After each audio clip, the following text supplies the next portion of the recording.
ऐसे लोगों के साथ कभी मत बैठ, भगा तुम मार के तुरंत भागो ऐसे, भाग ऐसे, भाग, भाग। क्योंकि तुम जिनके साथ बैठोगे ऐसा होना चाहिए जो फटाक से मुझे निकले, वो बहुत प्रभाव डालेंगे तुम्हारे ऊपर।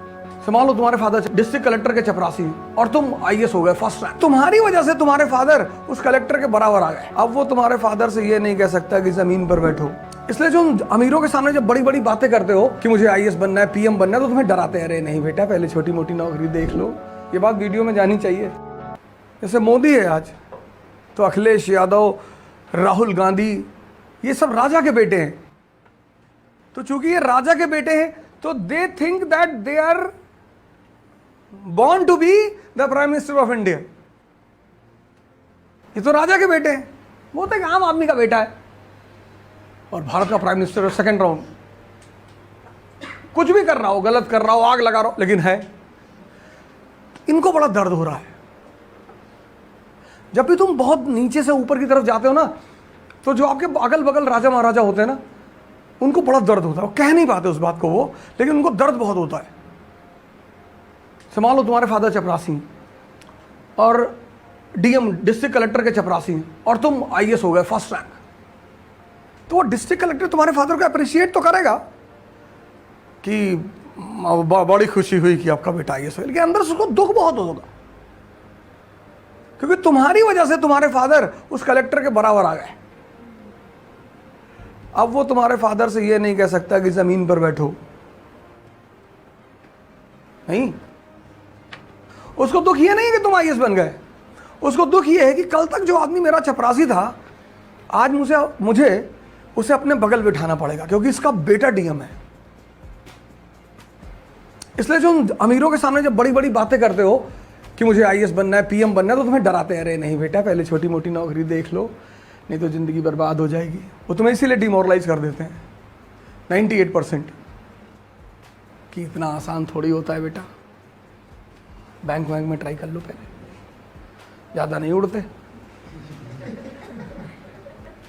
और अगर 10 लोग तुम्हें लगातार ये बात कहते चले हैं, भाई अगर तुम्हें कोई आदमी मिले थे, अरे तुम्हारा चेहरा पीला लग रहा है, बीमार हो? नहीं कोई बीमारी नहीं। फिर दूसरे दिन फिर तुम आगे बढ़े, फिर दूसरे आदमी ने कह दिया, फिर थोड़ा सा आगे गए, तो जब 10वां आदमी कहेगा ना, तो तुम्हें बिलीव हो जाएगा कि मैं बीमार हूं। जब तुम अपनी रिपोर्ट्स लेते हो, जाते हो ना डॉक्टर के पास, ब्लड रिपोर्ट, तो हालत खराब रहती, और जब वो ऐसे आंख करके देखता है तब तो तुम्हारी और खराब हो जाती है भाई। तो तुम फिर उससे कहते हो कि कुछ हो डॉक्टर साहब? नहीं तो बहुत बढ़िया, मैं तो आदत है ऐसे ऐसे करने की। और तुम्हें लगा कि मैं मार डालोगे, मैं ऐसे ऐसे करके देख रहा हूं। तुम देखो उसकी सिर्फ बॉडी फेस लैंग्वेज का कितना असर पड़ता है तुम्हारे ऊपर। तो रिपोर्ट ऐसे उठा के करते कि गए। इसलिए सिर्फ अपनी बातों पे भरोसा किया करो। मुझसे तो बहुत लोग कहते रहते हैं, घर में बाहर अंदर ये वो चिल्लाते रहते, कुछ नहीं कर पाओगे, ये नहीं कर। कईयों को तो गाली देके भगा दिया, कईयों को पीट दिया, किसी का सामान चोरी कर लिए, किसी के बच्चे को मार दिया 2-3 हाथ रात में पकड़ के, और रोता रोता चला है, पीपल के नीचे मारा, वो पीपल के नीचे रहता ऊपर। मेरे खिलाफ जो बोलेगा उसको मैं परेशान करूंगा। ये बात वीडियो में जानी चाहिए। वो मैं कैसे भी करूं, वो तो मैं करूंगा, मजा आता है मुझे। जिंदगी में one of the important part of life is friendship. कभी मरे हुए लोगों के साथ मत बैठना, या तो बैठो ही मत। कि एक मकान खरीद लें तो समझ लो जिंदगी सफल हो गई। ऐसे लोगों के साथ कभी मत बैठना, भगा तो मार के तुरंत भागो ऐसे। क्योंकि तुम जिनके साथ बैठोगे वो बहुत प्रभाव डालेंगे तुम्हारे ऊपर। इसलिए भगवान की मूर्ति के अगल बगल कोई मूर्ति नहीं होती। भाई तुमने गाड़ी रोकी, पुलिस वालों ने गाड़ी रोकी तुम्हारी चौराहे पे, और तुमने नरेंद्र मोदी को फोन लगा दिया कि नरेंद्र, तो पुलिस वाला तो तुम्हारे पैर पे लेट जाएगा कि अरे साहब, अरे साहब। है कि नहीं? जब एक देश का प्रधानमंत्री से दोस्ती होने पर इतना जलवा हो सकता है, तो उससे यही बात जीसस को मारने वाले जानना चाहते थे।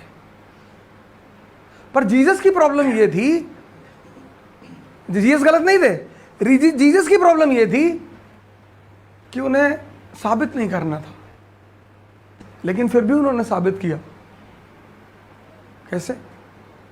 उन्हें साबित कर दिया फाइनली कि मैं अल्लाह का बेटा हूं, भगवान का, गॉड का। कैसे? बता दो, पहली रैंक रहेगी आईएएस में तुम्हारी, नहीं तो दूसरी हो जाएगी, रैंक तो आएगी। उतना पेन सही करो लटक कर। जो लोग उन्हें मार रहे थे वो उनके लिए दुआ पढ़ रहे थे। इम्पॉसिबल है। अभी 5 मिनट पहले मैंने तुमसे कहा कि कोई मुझे परेशान करेगा तो मैं भी उसको परेशान करूंगा। ये इंसानी फितरत है। जो लोग उन्हें मार रहे थे ना, क्रूसीफाई कर रहे थे, वो उनके लिए दुआ पढ़ रहे थे कि माफ कर देना। अवध दोस्ती किससे? ब्लाइंड से। Shah Alam blind, emperor without empire and blind. Mir Qasim lame, lame भगोड़ा, और ये अवध इडियट। अब ये अंधा जो है इस लंगड़े के कंधे पे बैठा कि भैया भाग, और हमको मार्गदर्शन करेगा ये आदमी। ये है दोस्ती। और ये तीनों लोग जाके उस पावर से लड़ गए, east India company, emerging power in the world, not India, with smart rulers like Robert Clive। सांस भी लेते हैं तो प्लान करके। ड्रीम है, सपना है, पैसा है। दिल्ली आते हैं लोग, आईएएस बनने आए हैं सर। कैसे बनोगे? नहीं, कोचिंग कर लेंगे तो बन जाएंगे, वो कोई दिक्कत है ही नहीं। पर अगर तुम्हारा ये सोचने का तरीका ये, इससे दोस्ती करना चाह आलम से, कुछ है ही नहीं इसके पीछे, क्यों कर रहे हो? रीजन क्या है? चलो ठीक है, बाद में क्लाइव ने भी इससे दोस्ती की, पर देखना वो क्या करेगा इसके साथ। And then the two parties met at Buxar. Result was clear, बताने की जरूरत ही नहीं, जरूरत ही नहीं बताने की। Result was already clear, right?